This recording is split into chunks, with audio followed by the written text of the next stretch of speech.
వాడు లీ స్ట్రాస్బర్గ్ వెళ్ళి అక్కడ డిప్లొమా చేశాడు, యాక్టింగ్ డిప్లొమా చేశాడు.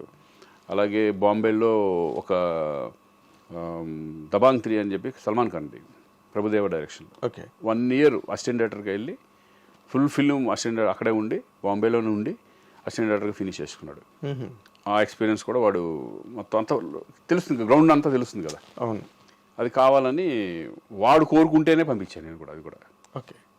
నీ ప్రోద్బలం ఏం లేదు, మనది కానీ ఊహది కానీ ఏమి లేవు. అది మనకు తెలియదు. నువ్వు వెళ్ళు అసిస్టెంట్ డైరెక్టర్ అనలే కదా. వాడు నాన్న నేను ఇది చేయాలనుకుంటున్నాను, నేను ఇట్లా అనేప్పటికీ అప్పుడు ప్రభుదేవ బాగా తెలుసు కదా, అక్కడ హిందీలో ఫుల్ బిజీగా ఉన్నాడు కదా. ఒకసారి మాట్లాడే ఇంట్లో సూపర్ ఐడియా పంపించేసే, నో ప్రాబ్లం అన్నాడు. పెట్టేసాం అనమాట. ఓకే. అందుకేంటంటే సినిమా మీద ప్యాషన్ ఉన్నాడు, బాగా కష్టపడతాడు, సినిమా మీద ప్యాషన్. ఇక నెక్స్ట్ ఏంటంటే ప్లానింగ్, ఈ ఇంకా మనకు తెలియదు ఏముంది ఇండస్ట్రీ పెళ్లి సందడి టైటిల్ తోనే మళ్ళీ సినిమా చేసి రావడం. అక్కడ నుంచి ఇప్పుడు వృషభ అని జరుగుతుంది, మోహన్ లాల్ రోషన్ది. ఇప్పుడు అది రన్నింగ్లో ఉంది. మార్చి నుంచి మన స్వప్న వాళ్ళది స్టార్ట్ అయిపోతుంది, వైజయంతి మూవీస్.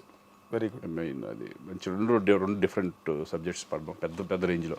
అవునా? ఇంకా దాని తర్వాత ఇంకా ఆడు ఎంత నిలబెట్టుకుంటాడు, ఎంత కష్టపడతాడు అనేది ఆడి మీద వెళ్ళిపోతా ఉంటుంది. ఓకే. అంటే ఇన్ జనరల్గా ఫ్యామిలీ లైఫ్ పాయింట్ ఆఫ్ వ్యూకి వస్తే, బికాజ్ ఐ నో